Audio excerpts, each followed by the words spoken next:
Let's talk singing. Okay, so Kat, welcome. Thank you for having me. It's great to see you. It's so good to see you too.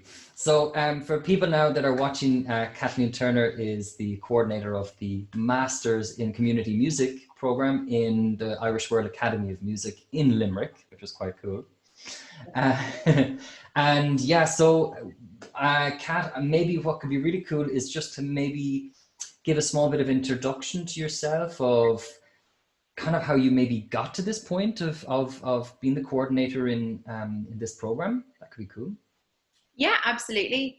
It's kind of mad really to look back and realize what's happened in the last, I think coming up on 14 years in September. I was a new graduate. I had done my BA in English and politics. Singing had always been part of my life, but in much more of the kind of social space, and the personal space. I didn't really think it would be part of my job.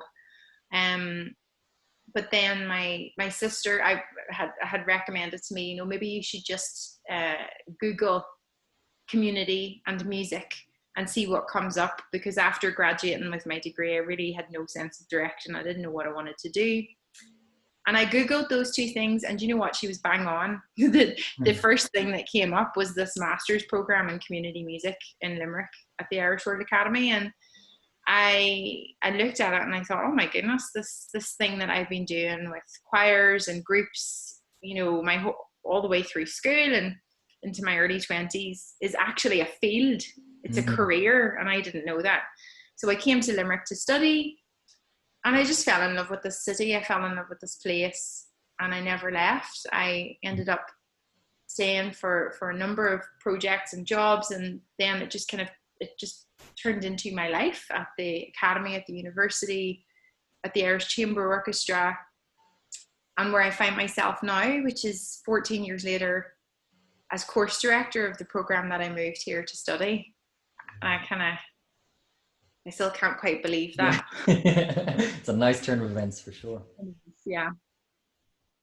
And so with this course, what is entailed in community music when you're like, I don't know if you can maybe compare when you studied it to now being the course leader of it. Maybe you want to give us maybe an overarch kind of idea of what community music actually entails as a master's program. Sure. Yeah. Community music is based on the premise really that everyone fundamentally has something that they can contribute creatively, and also that everyone has the right to be a creative citizen. And so my job as a community music is essentially to try and make that possible. So to work in community settings with groups of people in all kinds of settings, to help people to tap into their innate creativity. And that might be through group singing, it might be through, if you're percussion, or through songwriting in particular, which is what I spend a lot of time looking at, songwriting and choral singing. But really in any kind of music, in any kind of setting where there are people, community music is possible. So you might find us in, for example, a mental health care setting, or in a youth centre, a prison, a hospital, a school. Wherever there are people, there's the potential for community music. Wow. And is it something then that in this program, you, as you just said there, you really focus on, well, not really focus on, but your kind of department is kind of the songwriting aspect of it and choral music. But what has been your experience of how has it helped communities to be able to write music and write songs? Oh, I mean, I think the capacity for, even as an individual songwriter, you write music as well, I know. And, even when we're writing on our own, we're writing because we want to say something, we're writing because we want to express something, to put something out into the world about how we feel, or our experience of something. Yeah. And so when you do that with a community, that can be really powerful, because it can be a space to articulate something that needs to be articulated. And also as well, it can actively create a space where people are listened to in a way that they might not otherwise feel like they have a voice. And that can be a very powerful thing. So, I mean, songwriting is only one of a myriad of tools in community music, but I find it particularly powerful. And also as well, it's something that's really, it's really joyful to do if you hold it lightly. If you kind of go into it with this capacity of just thinking, well, what will we make today? What can we create?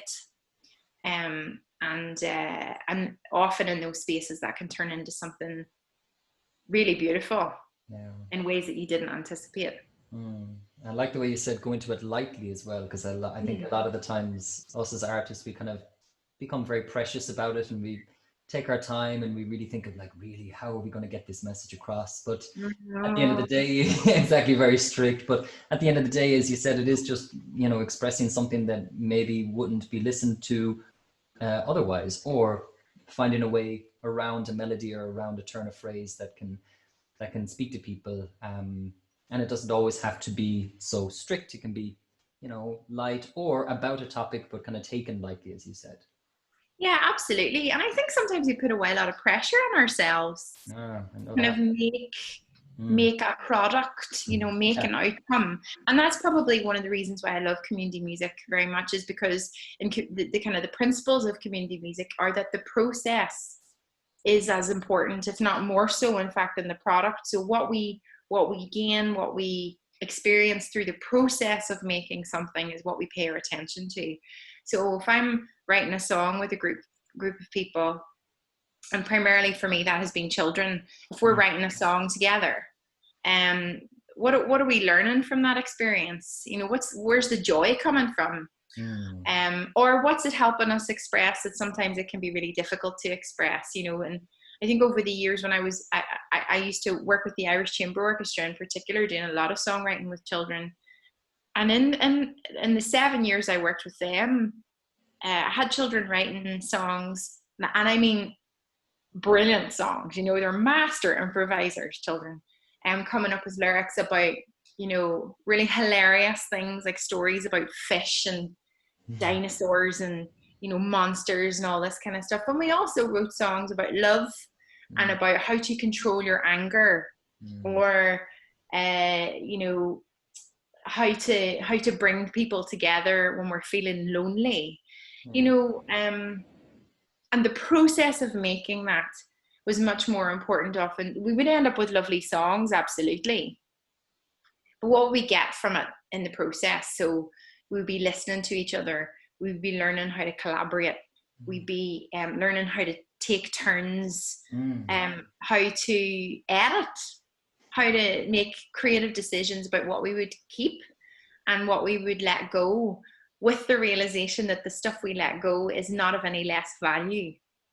So how do we value everyone's decisions and everyone's input in the room, and make sure that everyone knows that they're important, even if the final product doesn't include that one suggestion. That suggestion still took a lot of courage and a lot of creativity to put out there.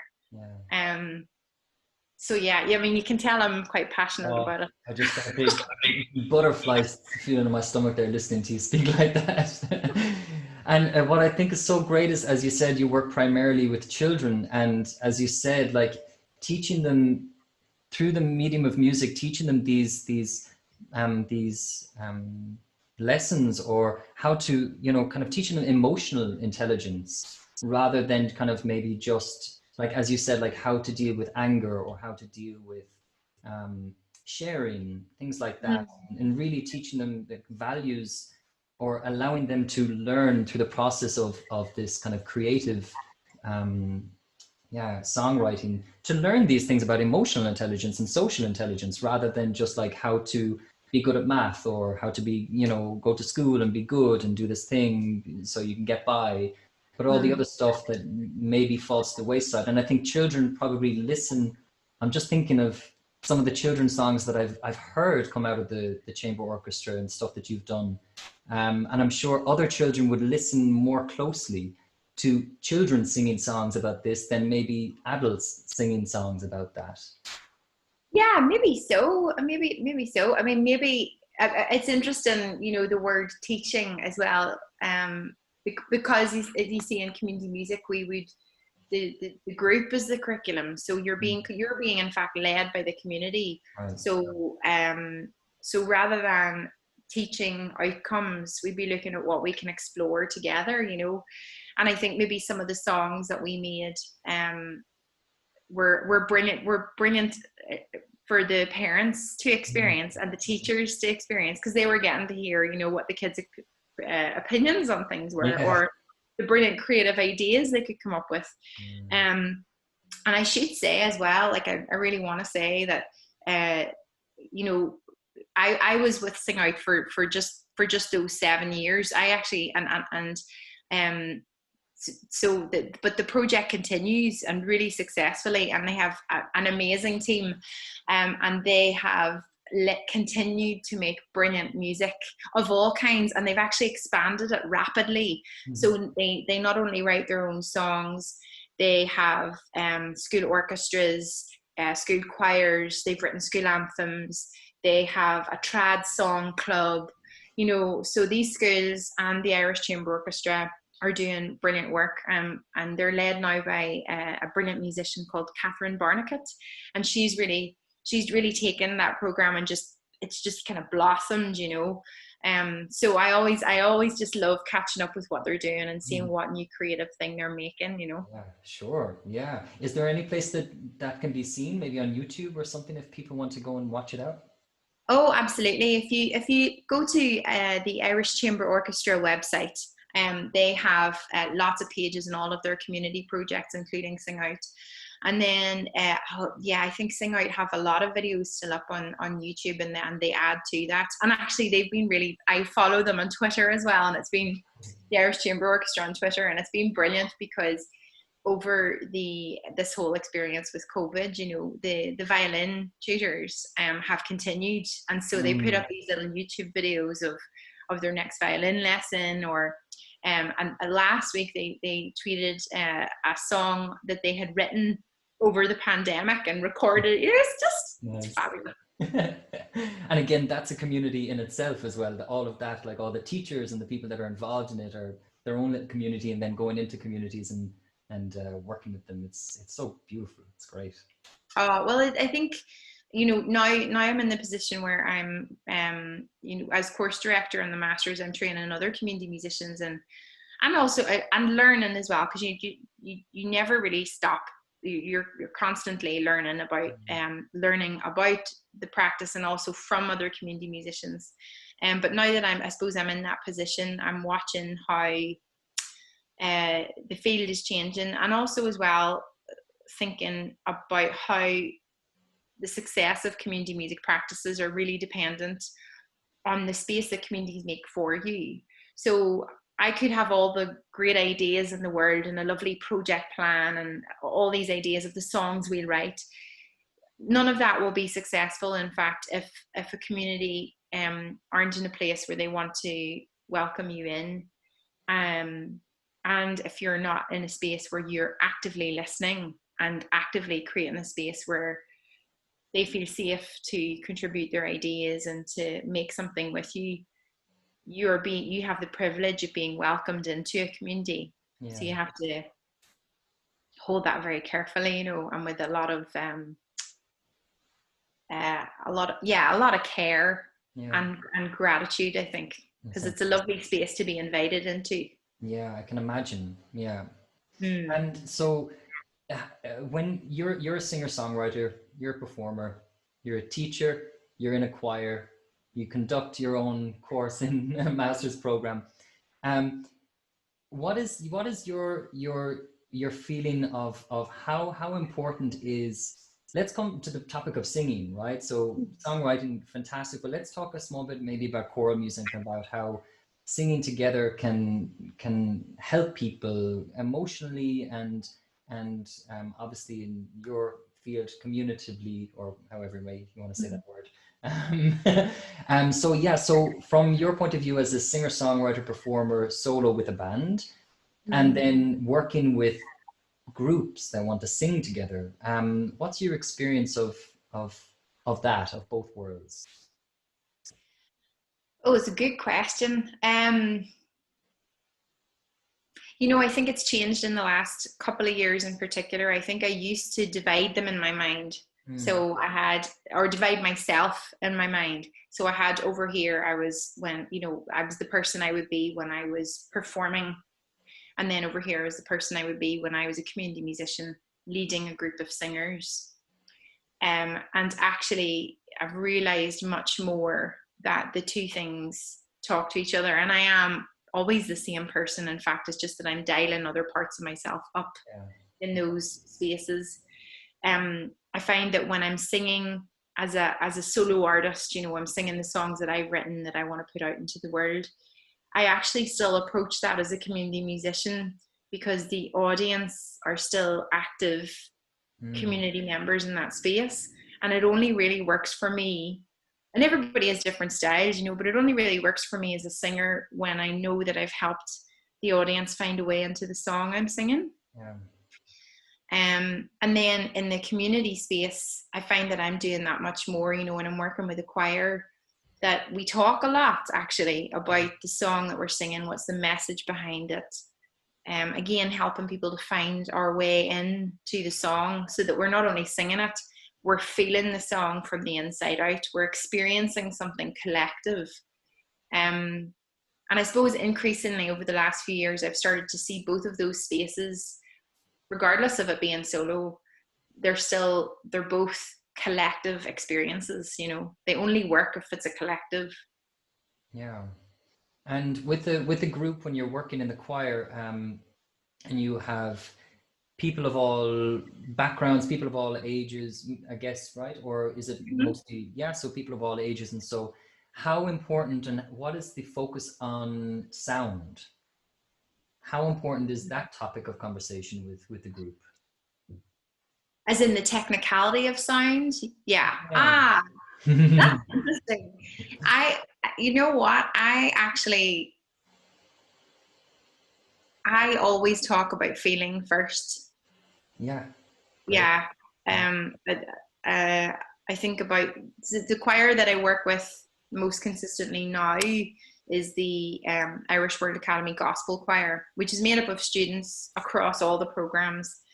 And the thing that we talk about, the very first thing we talk about when we're approaching a song, I'll sing it for them and we'll go through it like that, but then we'll talk about what's the intention behind the song, where does it come from, what was the motivation, or what do we think might have been the motivation for it, and then we start to explore the song and we break it down. We'll learn the parts. I'm not a great reader. I tend to do everything by ear, which is great actually because it takes people away from the paper. So we're looking at each other the whole time. Yeah. And so we learn our parts together, and then we start to look at the kind of technical. So are we in tune? Are we blending our voices? Are we paying attention to dynamics? But I'll still always keep bringing it back to, I mean, the technical. I've seen technically perfect performances that do not move me. Yeah. You know, and if something can be very precise and very correct, but if you've given no attention to what the heart of it is, I really do think there's no point. Yeah. I know, I totally get you. But also I think it really does when you start talking about, as you said, first question is, how do we feel about it and what's the intent? Usually the most natural way in which you will sing is usually the best. I mean, yeah, you can get bogged down with technical stuff, but usually the most natural primal sound that comes out of you is usually kind of what you want. And I mean, if you start from the basis of how it feels and the intent, people will be honest with their voices and people will have an honest tone, and they'll have a way in which, like, if you break up the lyrics, so do you kind of think, what's the intent here? We can't really put a breath in here because it doesn't make sense. Then the breath control will just be natural because it's kind of like speaking then, I would assume. Yeah, absolutely. And things as well, I think we're like all of that, you know, those are technical things that are, they're at the service of the song. Yeah. You know, so you don't breathe in the middle of that phrase, not because it's not correct, but because you're trying to deliver a whole message in that phrase. Yeah, You know, exactly. why are we using our breath support to swell the sound in this particular moment? Well, yes, because we want to be louder. But why is it louder? Yeah, You exactly. know, because you want to feel something urgent Right. here. Yeah. And so the technical thing that helps us bring that urgency is breathing, is supporting, is standing, you know, with an open chest, with making sure our knees aren't locked. Mm.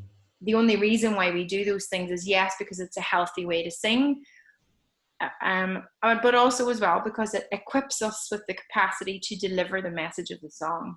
Yeah, absolutely. That's where all of those techniques came from, I assume. Mm. You know, that they had to start somewhere, yes, to actually maneuver it so that we're able to get the perfect sound that we want, but also so that it's comfortable for people. Yeah, comfortable and safe, and in a way that, you know, feels good for our Yeah. voices, you know. Yeah. Yeah. The least amount of tension possible is kind of the best outcome you can get from singing anyway. Technical or just opening your mouth and moving. Yeah, So, absolutely. yeah. And always I think with that sense of the feeling of it. Yeah. Yeah. I We think talk in the that's choir about you know, if I think that the choir have just sung something to me that they haven't given it any thought, we'll talk about, you know, you did not just order chips. You know, you're not looking up and looking at the menu and just like, you know, that kind of that's not what I want. Yeah. Intent. Yeah. And then that can lead you, that then I think makes singing together a really creative process. Sure. Because if you're in a choir and you're given this piece of music, and let's say it's a religious piece, for example, and you're not a religious person, absolutely fine. What is the feeling here in this piece? What's your way into that? Yeah. So how can you connect to that space in a way that allows you to perform that authentically with a feeling of commitment, that you can honor the emotion of this song without feeling some kind of obligation to place your intent on something that you don't believe in, which Yeah. I would never ask a singer to do. Yeah.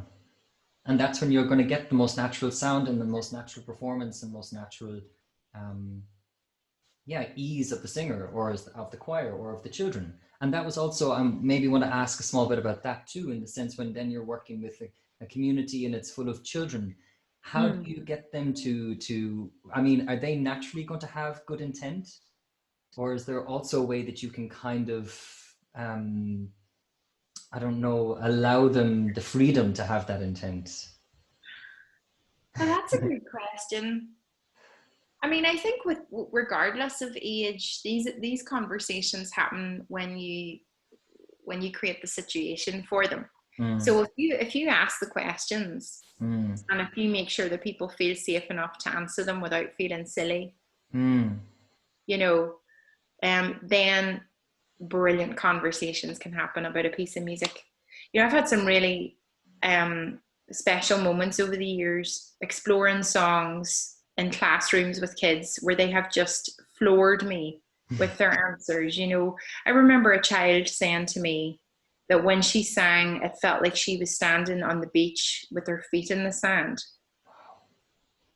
You know, so sometimes they would be like really profound, and other times, you know, like just like physical. You know, I remember a child just being like, when I sing, I just feel really, you know, and he put his hand on his chest, this kind of thing. So I think when we ask each other, well, how do you feel? I mean, how do you feel when you sing? When you sing and you're right at the middle of it, right at the epicenter of the experience, how do you feel? Me personally, Yeah. um, I've I don't know. I guess I'm usually, whether it's an emotional song or not, I'm usually on the brink of crying. Not in a way of like sad, but just I know that there's there's a thing in me that I don't try, I guess, but maybe it just takes me to that place that anything could happen in that moment. Could burst into laughter, or I could break into tears, or yeah, I guess that's kind of what I feel. Yeah. Yeah. And I feel and we talk about this in choir a lot, you know, what it is for us individually of what we feel. For me, I always talk about this feeling that I get of, like, if you can imagine a hand going inside your sternum and actually pulling you. I feel a sense of pull towards the sound, especially when you're standing as a conductor or a facilitator in front and you're receiving that collective sound. The pull on your chest, it's like your whole world opens up. That's really interesting. I didn't even think of asking you about that kind of experience of when you're standing in front of people conducting, how that must feel. Oh, it's fabulous. Yeah.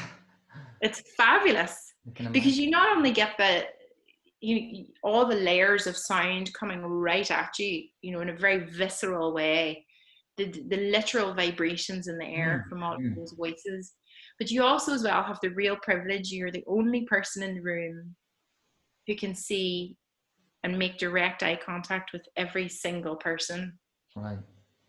You see what's happening in people's faces, and often that's your only information as well to what's happening behind you. Like I've been standing in front of choirs and something happens on their faces, and it is something to do with what's happening to the audience reaction to them, and they can see the audience reacting.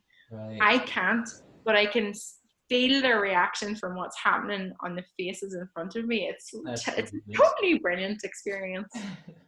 I've never conducted. I've never been a choir conductor. I've never had that responsibility and feeling and experience. But I have been a choir member of Mora Kiri Scanlon for many years. Mighty.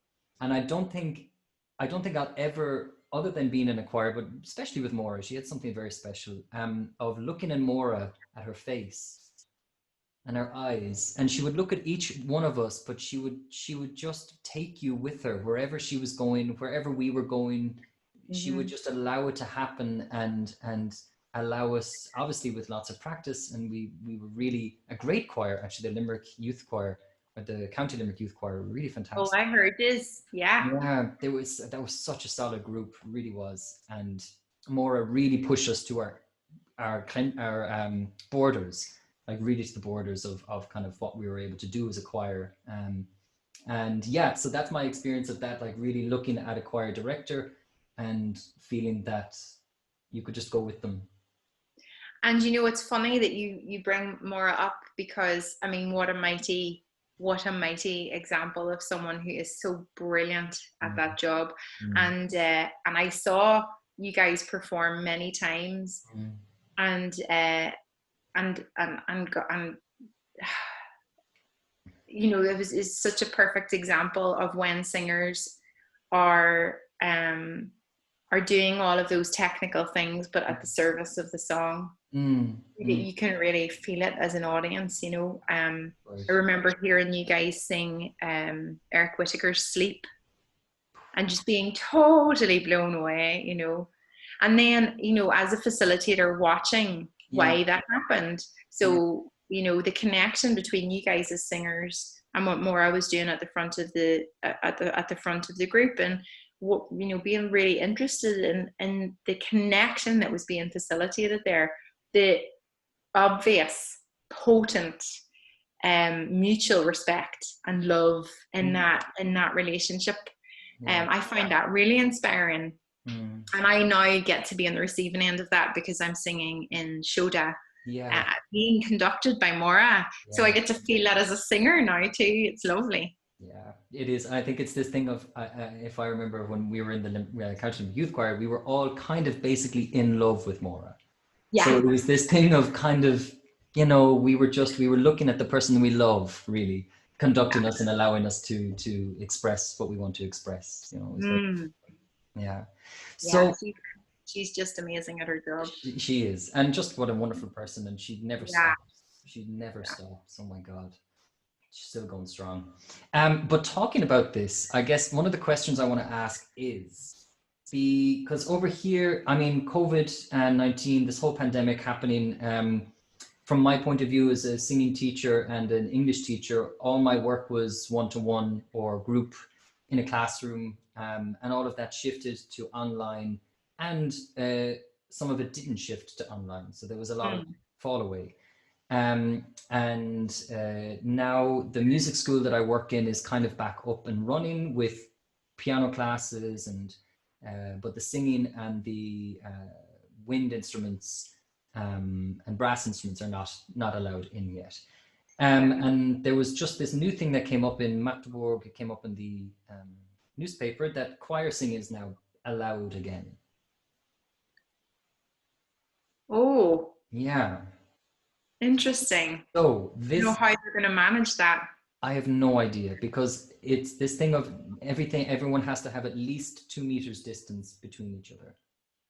But they're allowing group, because they're kind of taking choir practice as group, as large group gatherings, which are kind of allowed. Wow. Okay. So this is then why I kind of want to talk to you about this, and like, what is because I know you're right in the center of it. And I would like to know what your kind of thoughts on the future of group singing, of choirs, are kind of looking like. Yeah, it's really tough. It's really tough because, you know, we're obviously being really cautious and really safe. I have colleagues who are specifically in charge of choral music and who are watching that very carefully and watching emerging research on that very carefully, on how to do that safely. And we're not having in-person choirs in the coming semester, just while we wait to see how things unfold. And you know, because keeping people safe is the primary thing. And until we know how to do that fully, you know, we're just taking it day by day. I think in terms of how do I feel about that? Was that what you asked? Maybe that's a safer question. Yeah. How do I feel about that? It's funny actually, because today I just started to jot down some ideas of what I actually want to write something about it. And the things I was writing down were about this kind of this two-part conversation about it, which is, on one hand, the grief of it. There is a grief right now, even if it is only temporary. I feel sad that I can't be in the room to sing together. You know, because that is a visceral experience. It is an embodied experience. But then on the other hand, I do feel quite inspired by the response to it, you know, the digital response. I think something as well, like, I'd never seen myself as a digital person at all. I hadn't counted myself out of this completely, but because I've had to upskill in so many ways in the last few months, I've actually found a lot of possibility in what we do online and digitally. You know, there are some ways in experiencing music in that way that maybe can be an opportunity for equity. You know, and what I mean by that is, you know, I certainly find that when I had to move my student choir online, we couldn't sing together. The choir really felt that as a loss, as did I. Everybody wrote in their reflections about how sad they were about that.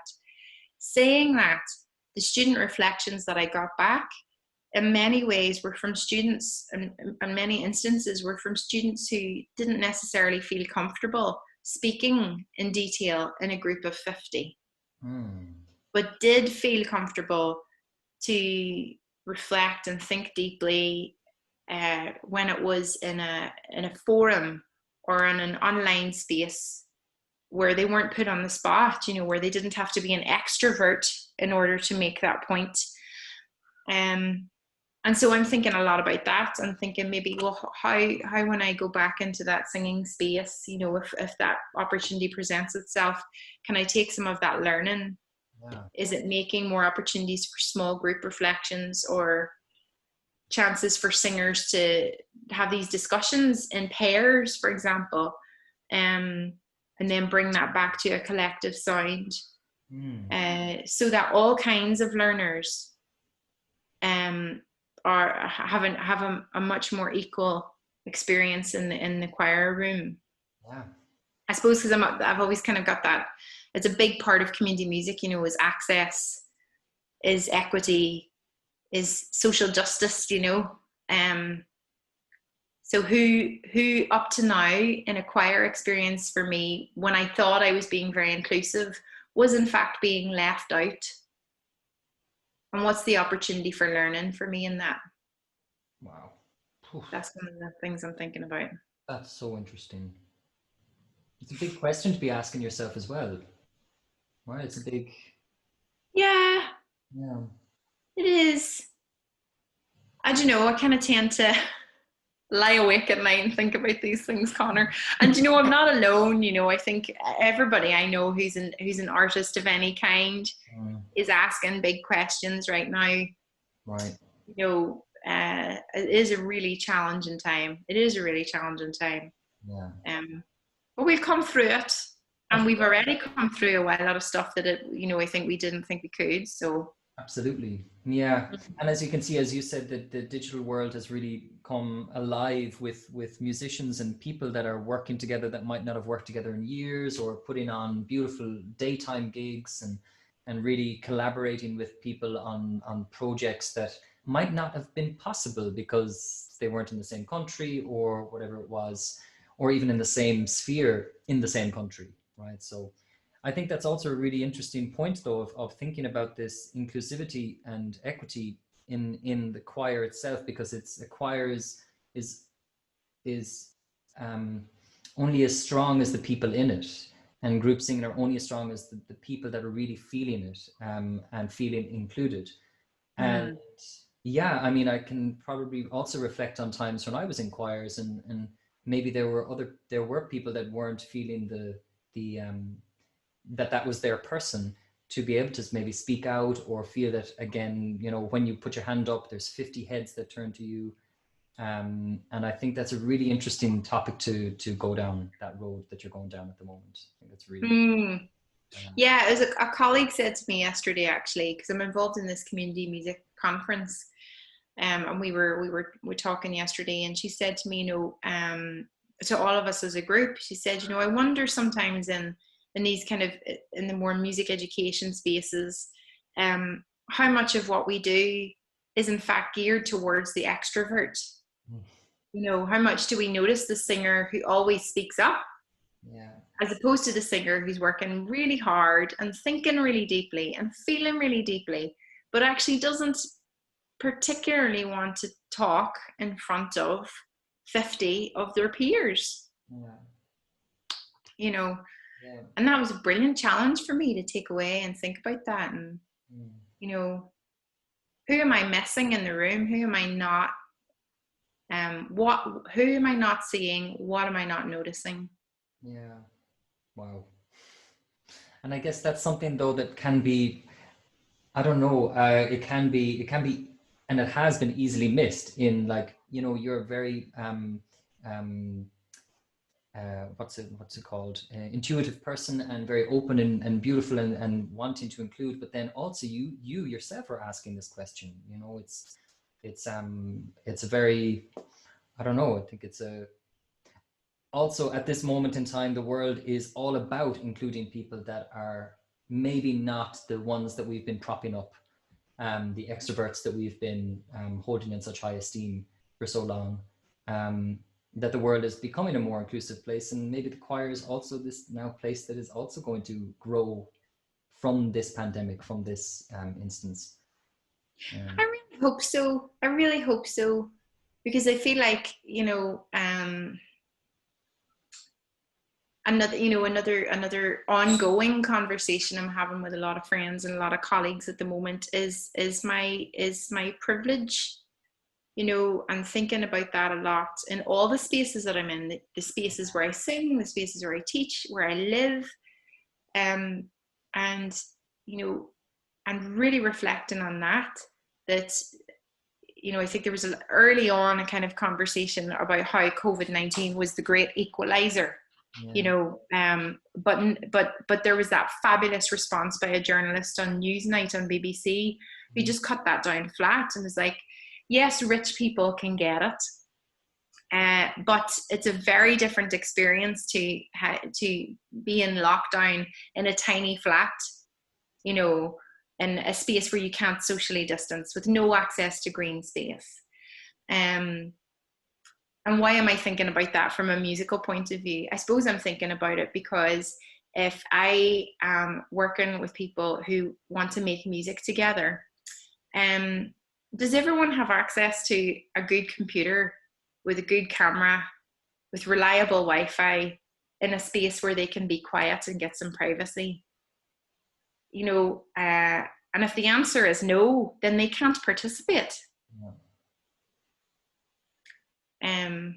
You're getting all the big questions that are rolling around my head today, Conor. I'm sorry. No, don't be sorry. I'm sorry. I don't mean to be pulling these out of you, but they're so interesting. That's so incredible. And you're totally right. I mean, this is the thing. I mean, if it's also, I don't know, even I was watching, because this is also a huge question, you know, asking and reflecting on your own privilege. And this has been something quite prevalent in the last couple of weeks. And I think it's hit a lot of people quite hard. And even I was watching, for example, a Queer Eye for the Straight Guy, and this beautiful, amazing show on Netflix. And there was this young hairdresser that was living in a not so rich neighborhood, and she had a caravan that she used to do mobile hairdressing out of. But because she was living in a disadvantaged, I guess, area where her family didn't have money to invest, she also didn't have when her van broke down, that was her life, but then she didn't have money to invest back into it to make it work. Even though she was talented, she was amazing, she had a great ethic, she was working every day, but yet these people weren't given the opportunity, and only because of the space that they're in. Kind of like what you said, you know, if the answer is no to some of these kids where they don't have an internet secure connection or a quiet place to just be there, if the answer is no, then we really have to, you know, the conversation has to be had about how can that change, or how can there be something else that can be in the place of that. Yeah, absolutely. And I think it's really important actually that we're all asking these questions now, and asking them in multiple facets. You know, we're asking them about race, particularly about race right now, and always about race, about gender, about sexual identity, about you know, about language, about disability. There's a brilliant teaching prompt, and it was not credited, and I always feel sad about that because I have it on my wall in my office and I use it all the time, and I would love to know who to reference for this. But it was a teaching tool I found on Twitter, and it says, who is writing from the stories, who benefits from the stories, who is missing from the stories. Wow, nice. And I think I'm because I'm thinking an awful lot about this, yes, from a musical perspective, because that's my life, but in all kinds of ways right now, I'm asking myself those questions, and then asking myself as well, what am I going to do about it? You know, so what are my responses? What are my responses in the position I find myself in as a woman? So you know, and I'm a woman in an academic position, specifically because opportunities were given to me by women who came before me, who demonstrated by their positions what was possible. Right. So how then do I take that and pay it forward? If I have the position of organizing events for artists, which I often do, who am I inviting into those spaces? Who's not in those spaces? Whose work is getting celebrated? In an academic setting, if we're learning about music, who is on the reading list? Yeah. Is it all dead white men? If it is, we have a problem, you know? So, and going into schools, you know, I'm looking at pictures of of exemplars of music, of musicianship, composers. And if it is a room full of again dead white men, there's something not being taught. Yeah. Yeah. Yeah. And also as well, more than that, there's a message as to what is or is not for you. Exactly. Of what is or not is not possible, of spaces that you do or do not belong. Yeah. And I am the recipient of repeatedly getting the message from a very early age, from my mum and dad telling me that, that school was for me, that academic spaces were for me, that if I sang, brilliant, so from a very early age, I knew that I had the safe space to be confident and to be myself. Yeah. That I was welcome in spaces. Yeah.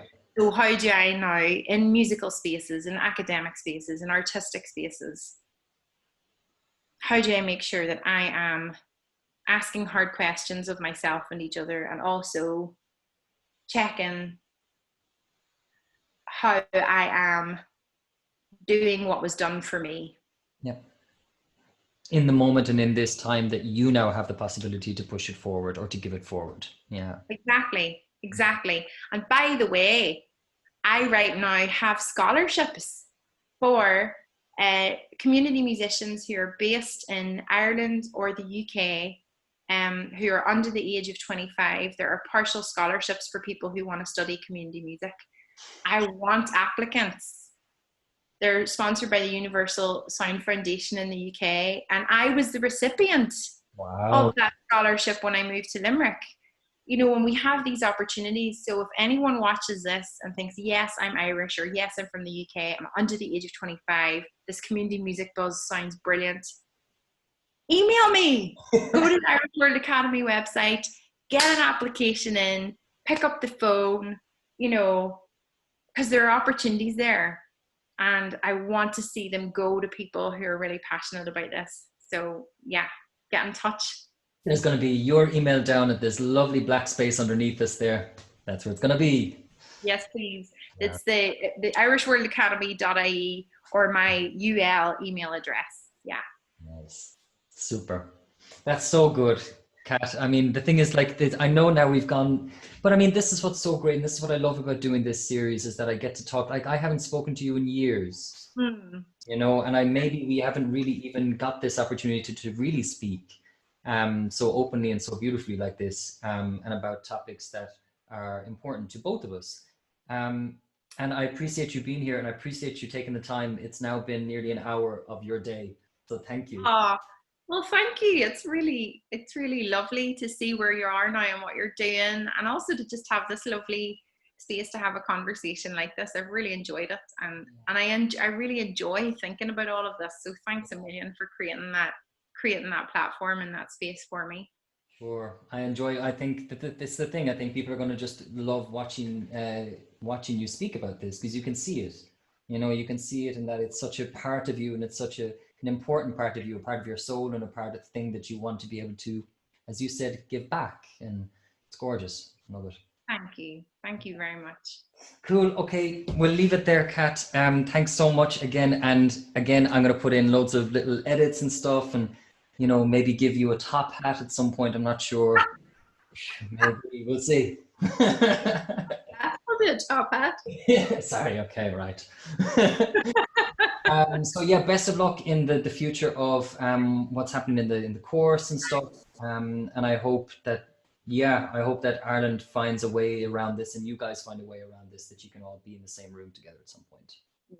Yeah, absolutely. Thank you so much. And listen, good luck with everything over there. I think I'm chuffed for you. It's brilliant. Thank you very much. All right. Listen, take good care. Thanks so much. Bye-bye. Talk to you soon. Bye-bye. Bye-bye. Yes.